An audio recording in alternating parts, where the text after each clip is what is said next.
आपको लिए चलते हैं पश्चिम बंगाल के सिंगूर, जहां पर प्रधानमंत्री नरेंद्र मोदी बोल रहे हैं। को और ज्यादा बढ़ाएगी और जब हर जिले के हिसाब से योजनाएं बनेगी तो इसका सबसे ज्यादा लाभ उन जिलों में रहने वालों के लोगों को होगा। जैसे यहां की धनिया खाली साड़ी है, यहां का जूट है, हैंडलूम से जुड़े अन्य प्रोडक्ट है। पीढ़ियों से लोग इस काम से जुड़े हैं। BJP one district one product scheme के तहत हर जिले के ऐसे प्रोडक्ट को प्रोत्साहन देगी। भाजपा सरकार बनाते ही प्लास्टिक को लेकर ठोस नीति बनाएगी और जूट की पैकेजिंग को और बढ़ावा देगी। इससे यहां के जूट उद्योग को और बल मिलेगा। साथियों, हुगली में बहुत बड़ी मात्रा में आलू और प्याज की खेती होती है। अन्य सब्जियां भी उगाई जाती है। दुनिया में फ्रेश सब्जियों की बहुत बड़ी डिमांड है। साथ ही पैकेज सब्जियां के लिए भी दुनिया में बहुत बड़ा मार्केट है। मेरा तो सपना है कि दुनिया भर के बाजारों में भारत के किसानों, भारत के पशुपालकों और भारत के मछुआरों के उत्पाद दुनिया में धूम मचाए। दोस्तों, दुनिया में धूम मचाए। इसलिए देश भर में फूड प्रोसेसिंग फैसिलिटी और कोल्ड स्टोरेज चेन बनाने पर बहुत काम हो रहा है। यहां बनने वाली भाजपा सरकार इस काम को भी तेज गति से आगे बढ़ाएगी और ये मोदी की गारंटी है। साथियों, मेरा निरंतर प्रयास रहता है कि बंगाल के नौजवानों, बंगाल के किसानों, बंगाल की माताओं बहनों की हर संभव सेवा करूं। लेकिन यहां की टीएमसी सरकार केंद्र सरकार की योजनाओं को आप तक ठीक से पहुंचने ही नहीं देती। अरे भाई, अगर इनको मोदी से परेशानी है, ये तो मैं समझ सकता हूं। इनको बीजेपी से दुश्मनी है, ये भी समझ में आता है। लेकिन टीएमसी तो बंगाल के लोगों से अपनी दुश्मनी निकाल रही है। टीएमसी यहां के नौजवानों, यहां की माताओं बहनों, यहां के किसानों से दुश्मनी ठाने हुए हैं। साथियों, बंगाल के मछुआरों से टीएमसी कैसे अपनी दुश्मनी निकाल रही है, इसका मैं आपको एक उदाहरण देता हूं। बंगाल में लाखों परिवार मछली के काम से जुड़े हुए हैं। यहां से अभी जितनी मछली एक्सपोर्ट होती है, उससे कहीं अधिक संभावनाएं बंगाल में है। बंगाल के फिशरमैन में वो ताकत है। इसके लिए जरूरी है कि मेरे मछुआरे भाई बहनों को मदद मिले, मेरे मछुआरे भाई बहनों को बेहतर टेक्नोलॉजी मिले। इसी सोच के साथ देश भर के मछुआरों की मदद के लिए केंद्र सरकार ने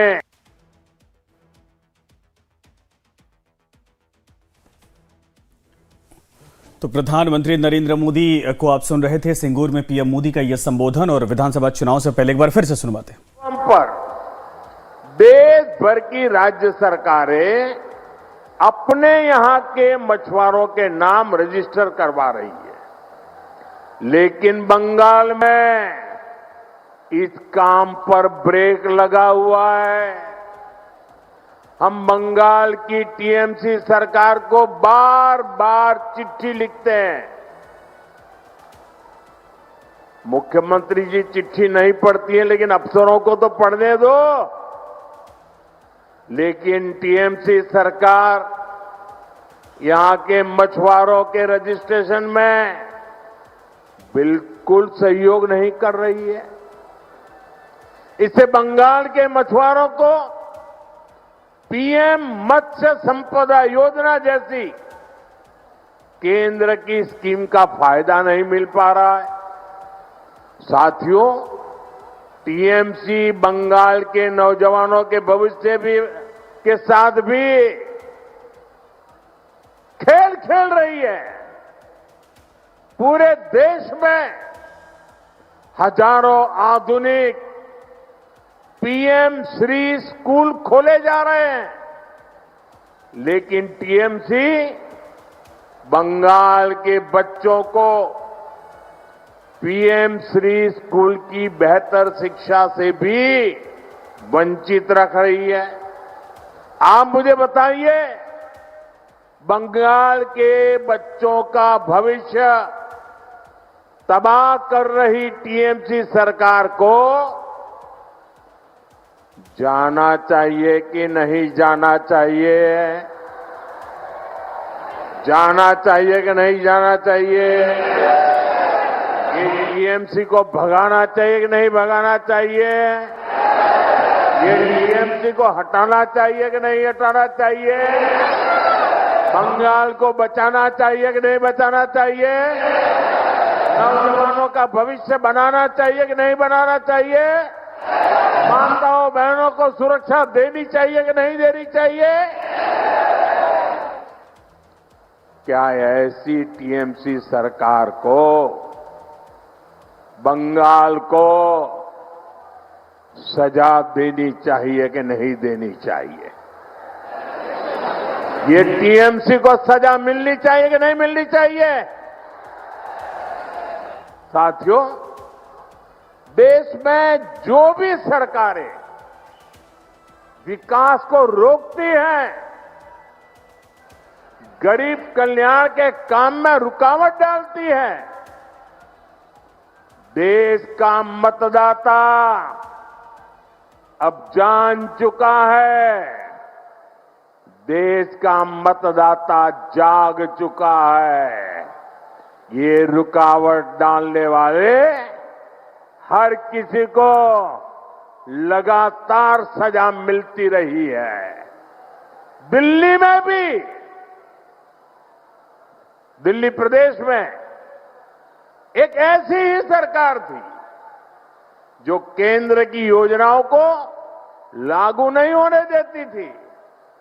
हम उनको कहते रहे कि दिल्ली के गरीब परिवारों को मुफ्त इलाज देने वाली आयुष्मान स्कीम लागू करो, लेकिन वो सुनते ही नहीं थे। वो राजनीतिक हिसाब किताब में ही लगे रहते थे। इसलिए दिल्ली की जनता ने उनको सत्ता से बाहर का रास्ता दिखा दिया, मुख्यमंत्री को भी घर भेज दिया। और अब दिल्ली में आयुष्मान योजना से गरीबों को मुफ्त इलाज हो रहा है।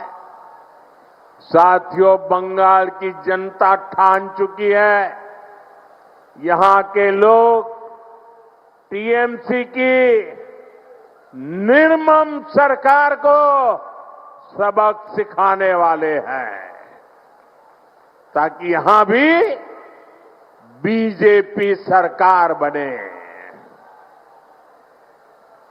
और आयुष्मान भारत योजना बंगाल में भी लागू हो, गरीबों को मुफ्त इलाज मिले। साथियों, बंगाल में भाजपा की डबल इंजन सरकार बननी बहुत जरूरी है। जहां भी भाजपा की डबल इंजन सरकार है, वहां केंद्र सरकार की योजनाओं के तहत बहुत शानदार काम हो रहा है। मैं आपको हर घर नल से जल की बात बताता हूं। देश के गांव-गांव में हर घर तक पाइप से जल पहुंचे, इसके लिए केंद्र की बीजेपी सरकार ये अभियान चला रही है। अब जैसे त्रिपुरा है, वहां पहले की सरकार के समय 100 में से सिर्फ 4 घरों में ही नल से जल आता था।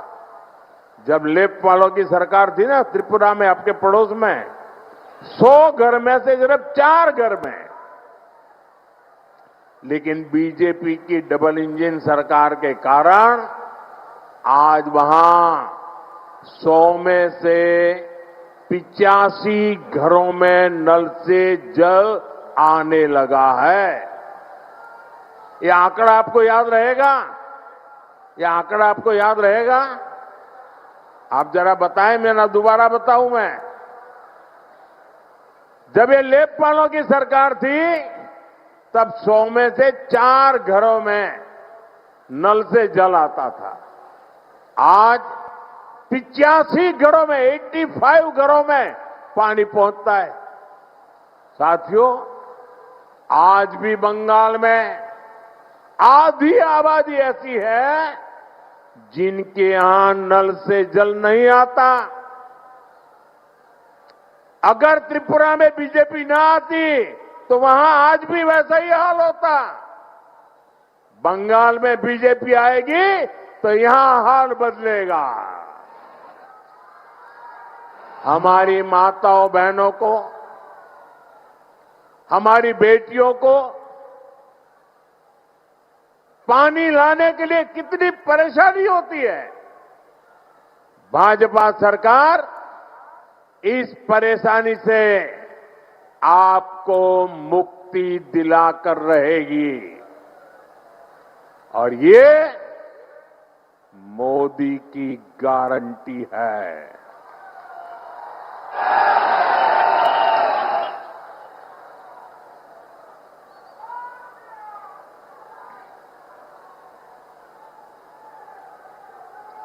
साथियों, बंगाल से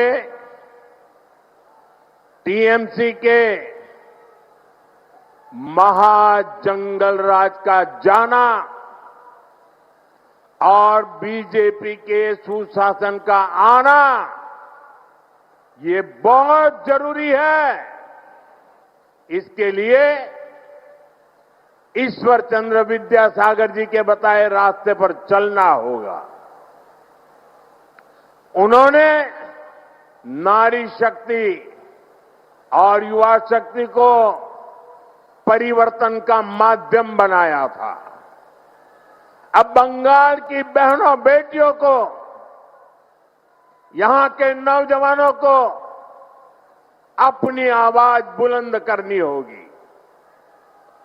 टीएमसी के राज में बेटियां भी सुरक्षित नहीं है और शिक्षा व्यवस्था भी, यहां की शिक्षा व्यवस्था भी माफिया और भ्रष्टाचारियों के कब्जे में है। इसलिए मैं पश्चिम बंगाल की माताओं बहनों से भी एक आग्रह करना चाहता हूं, आपके बेटे बेटियों को तब तक अच्छी शिक्षा और अच्छी नौकरी नहीं मिलेगी जब तक यहां टीएमसी के पास सत्ता की ताकत रहेगी। इसलिए आपको आने वाले विधानसभा चुनाव में भाजपा को वोट देना है। भाजपा को आपका एक वोट पक्का करेगा कि हां, कॉलेजों में बलात्कार, रेप और हिंसा की घटनाओं पर लगाम लगे।